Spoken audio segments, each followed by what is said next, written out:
Welcome to Motorsports Reports and the NASCAR News Zone. My name is Phil, and I will be bringing you some of the biggest news stories from the week in the world of NASCAR, of course, coming off of Las Vegas for the Cup and O'Reilly Series last week, and then leading into a triple header weekend at Darlington this coming weekend.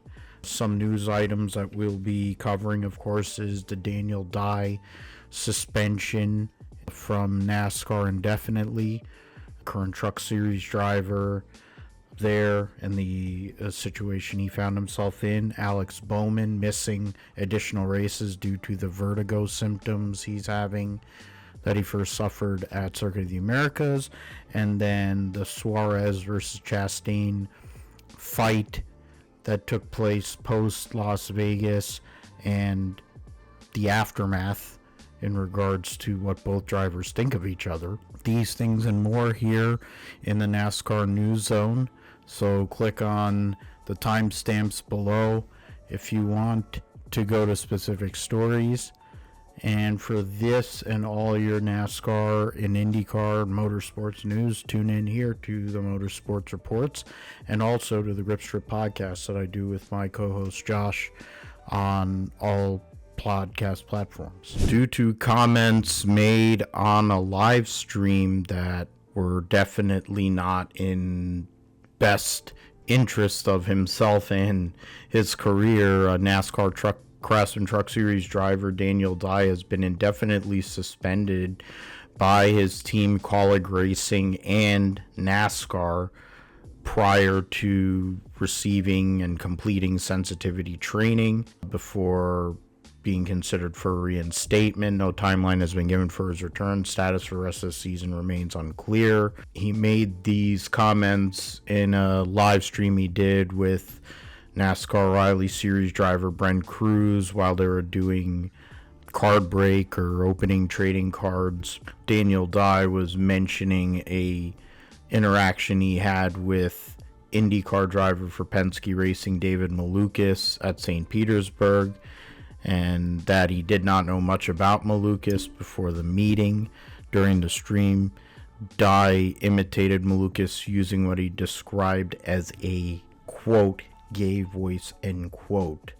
He repeatedly exaggerated phrases about Indianapolis and Roger Penske. These comments or the voice or impression has brought about the suspension.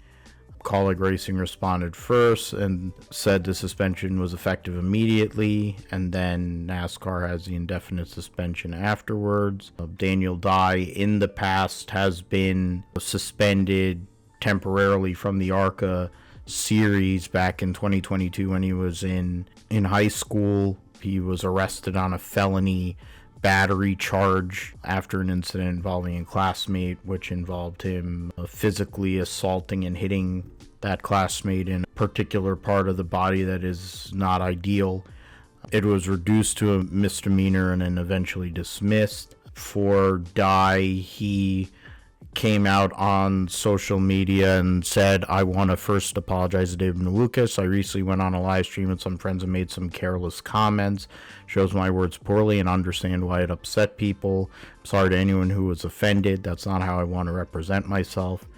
I have some close friends in the LGBTQ plus community who I would never want to feel less of themselves because of what I said, and that exactly where I should hold myself to a higher standard. In talking with them, I realized that a true friend would know better than to act the way I did, and for that I need to be a better friend. What I said doesn't reflect how I feel about them or anyone else. I didn't think enough before I spoke, and I in no way meant any harm. I know that intention does not erase impact, and I need to do better. I'm taking this seriously and working on being more aware and respectful moving forward. I'm sorry to everyone I let down. Committed to learning from this and better understanding that the impact that my decisions can have on others.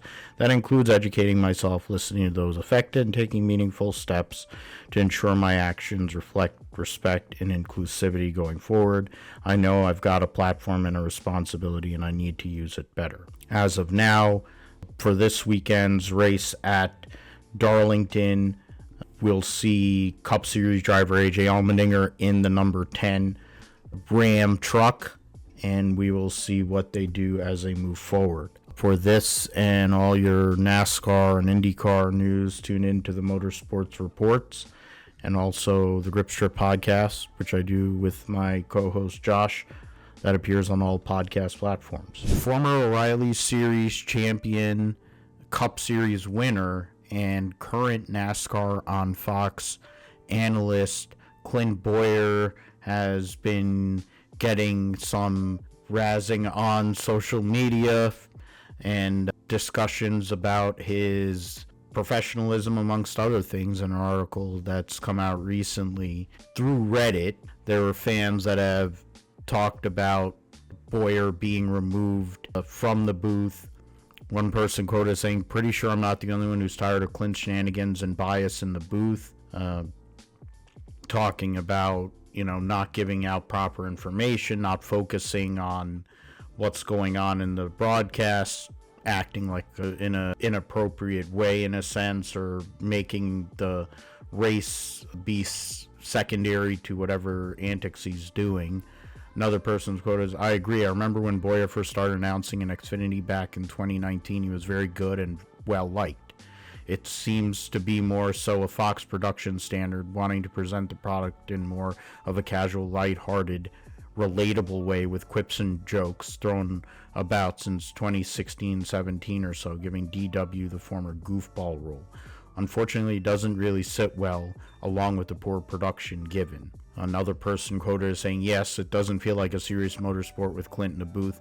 He'd be better on pit road rather than full-time in the booth." He's been, of course, a driver for many years, retired in 2020, became a full-time announcer in 2021 after doing broadcasts with the Xfinity Series then, now the O'Reilly Auto Parts Series. He is a, loose, he's a fun-loving guy, but, similar to what the end of Darrell Waltrip's career was in the booth, it seems like he's more loud and may come off as obnoxious than actually professional.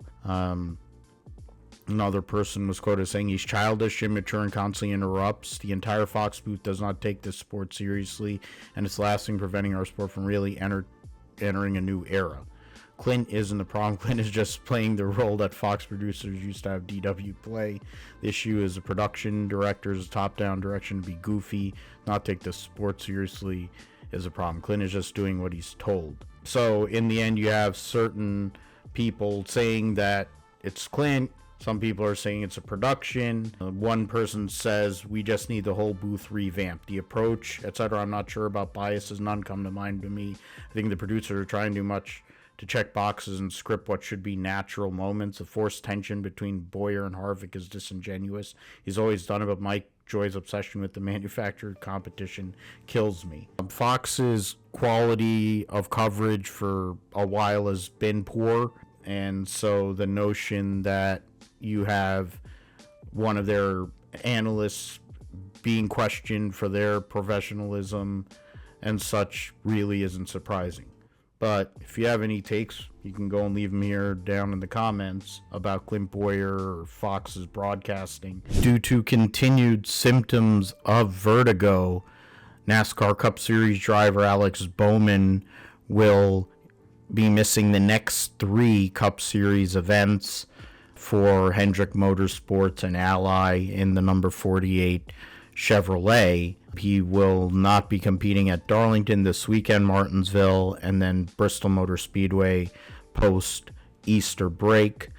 Bowman had first started experiencing symptoms in the car during the race at Circuit of the Americas and has missed the last 2 races at Phoenix and Las Vegas, first with Anthony Alfredo subbing at Phoenix, and then Justin Allgaier last weekend at Las Vegas. President and General Manager of Hendrick Motorsports, Jeff Andrews, said Alex continues to experience symptoms, so we are following the guidance of the medical team and giving him the time he needs to recover. We see how hard he's working to get back behind the wheel, and we're looking forward to his return when he's medically cleared. Everyone at Hendrick Motorsports is 100% behind Alex. Allgaier has, of course, been in the Cup Series in the past. He is an O'Reilly Series champion. He has won O'Reilly Series races at each of the next 3 race tracks that they're going to for the Cup Series. 3 at Darlington, 1 at Martinsville, 2 at Bristol. Andrews has said Justin is a true professional and someone we have tremendous confidence in. He's had success at the upcoming tracks, and we appreciate him stepping in to help the 48 team. We're also grateful to our partners at Junior Motorsports for understanding the situation and making Justin available. So in the end, for Bowman, who has had health concerns in the past and now is dealing with health with the vertigo, and in this case not being able to have your equilibrium while you're driving a race car is a major issue and concern. But of course, you're being able to live on a day-to-day basis and live your life has greater meaning than, driving a race car for Bowman. And for the 48 team, that even prior to all of this happening has had a slow start to the year. It essentially has opened up an opportunity for Bowman to get healthy, to feel better before he gets back into the race car, try to be 100%, and essentially be an R&D car for the organization as they learn the new Chevrolet body, as he gets his health, feels better physically in the car, and then he's able to go back and help his team with 3 guys that at the moment are all playoff eligible or in the playoff as of now, the chase format. But we will see how Alex Bowman progresses over these next few weeks post Easter and post Bristol, to see if he will be back in the Ally 48 car. Hope for recovery and that he'll be able to do so. And when he does that, we'll talk about it here on Motorsports Report. After the issues faced for numerous teams at Phoenix Raceway this past weekend for the Cup Series, the topic was broached by longtime Cup Series competitor, team owner, former champion Brad Keselowski, while he subbed as the host of the Dale Jr. Download, talking about the tire pressures that Goodyear recommends. He was quoted as saying nobody ran them. He goes and mentions this if in terms of the reminder. He was quoted as saying he saw the reminder and said it was good. I can promise you nobody ran the recommended pressures at Phoenix, Keselowski said. Whatever they run, they're always kind of like this inside joke in the garage area, just like subtract 2, and that's probably still safe, but nobody ran those. Given the issues that a lot of the teams had, you had blowout tires. One of the people that presents on Dirty Mo Media, Bozy, talked about it in a video talking about how the suspension travel is on these cars and with the bump stops and having so much compression and load put on the tires, along with the fact that that's one of the only areas of the car where they're able to make adjustment. Keselowski went further and was quoted as saying, because we want to win. I'll give Goodyear a lot of credit. The drivers went to them and said, we want a tire that falls off more. We want you to be more aggressive. They fired back, well, it makes us look like crap. Drivers went back to Goodyear and kind of made a pact saying, we won't say bad things about you if you build us an aggressive tire and it blows out. The pact has stuck together so far, Keselowski said, but if it comes apart, then everybody loses, because in terms of the product that Goodyear brings to the racetrack over many years, especially with new repaves, they'll bring a very hard tire that will last. It won't wear out. Basically, you'll be able to race it for a good amount of the race, and then there won't be any tire changes. In the past, you would have to come into the pits and do pit stops every time there was a yellow flag. Because the tires would fall off that much. There was a big difference in if you did put on 4 new tires versus if you put only 2 or you put none and try to stay out. So the gaming of the system in regards to tire pressures for what Goodyear goes and recommends relative to what the NASCAR Cup teams do is going to continue. And it's just a case of making sure that nobody has major incidents or gets hurt because of it. In the grand scheme of things, the product that Goodyear is bringing to the table, especially even last week at Phoenix, was better than what they've had at recent races at Phoenix. So we will see how that goes, and we can talk about that all here on Motorsports Reports. Even with a challenge from the most popular driver in NASCAR, Denny Hamlin was able to hold on and get the victory at Las Vegas for his 61st career win at Sunday's Pennzoil 400. Hamlin passes Kevin Harvick to become 10th all-time in race wins in the NASCAR Cup Series by just over half a second. He led the most laps in the race, so that was a great job by him. Jared for Motoring Chronicle, of course, wrote the recap here and talking about the fact that Hamlin was able to overcome a pit road penalty, a speeding penalty, which 3 of his 4 Gibbs, not only himself, but Chase Briscoe and Ty Gibbs also had speeding penalties. So recoveries by all of them to get back into the top 10. Hamlin was quoted as saying, "I knew it took a few weeks to feel like driving," he said. "Over the last couple of weeks, I definitely regained my love of it, got refocused. These are great opportunities for us." And he went further to say, "My name stands out amongst there's the legends of the sport. I feel very fortunate to be on the list. Those guys were far more talented than I have ever thought about being. I just work really hard. I still to this day work really hard at my craft to try and continue to get better. Days like today certainly make me feel happy about where I'm at in the sport still and what I can still do." It was very emotional. His kids were there, his wife and his mom were also there to celebrate the victory, his first victory since his dad passed away. His last win was at Vegas in the fall that led to him making the Final Four at Phoenix, which he was so close to getting that elusive championship. But he was able to go out there, overcome a speeding penalty. Christopher Bell won stage 1.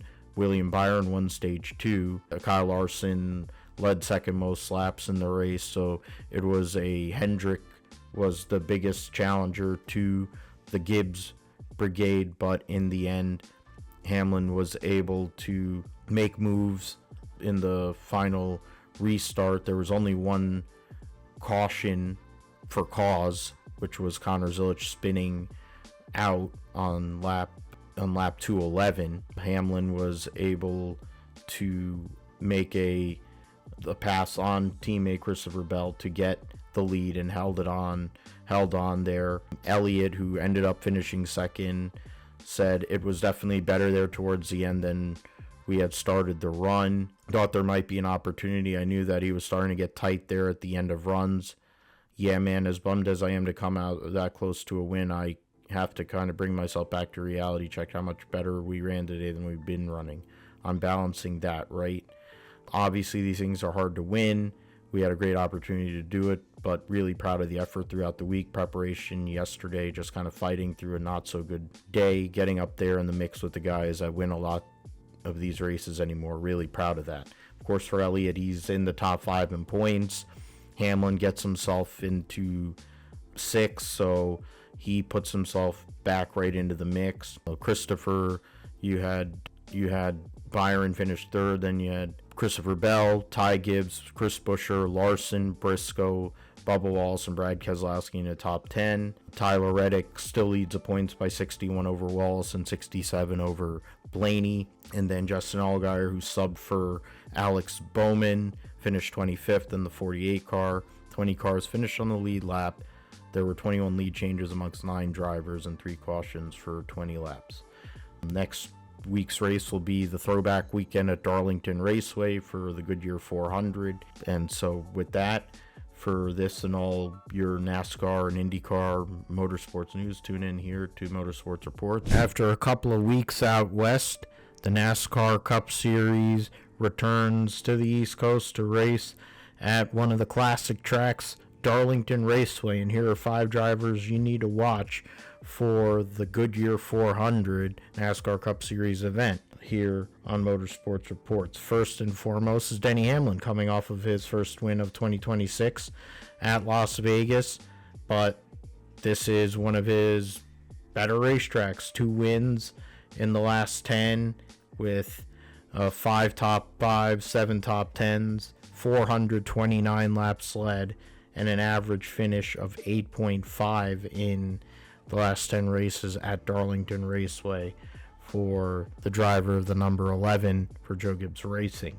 Second is the current points leader, winner of the first 3 races of the 2026 season in Tyler Reddick. Has 6 top 10s, 5 top 5s at Darlington last 10 races, 6.1 average start, and a 10.7 average finish in the last 10 races.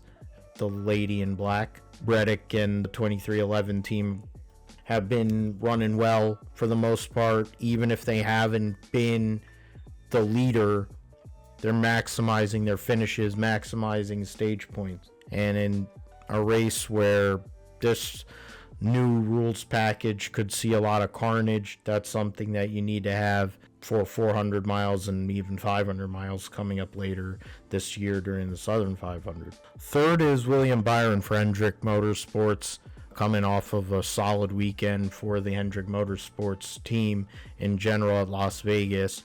Byron has won there once, has 4 top 5s and 6 top 10s, 328 laps led in the last 10 races at Darlington, and is a strong point earner there as well. The Hendrick Motorsports team over the years has done a lot of winning there, whether it was Jeff Gordon or Jimmy Johnson. Larson, of course, has won there. Byron. Elliott has run up front there too. So we'll see what Byron, the 2014, is able to do, but this new rules package might suit one of those guys very well. Fourth on this list is Chase Briscoe, the winner of the last 2 Southern 500s, and in 2025 he dominated the race, led over 300 laps of that race. This is one of his best racetracks, period.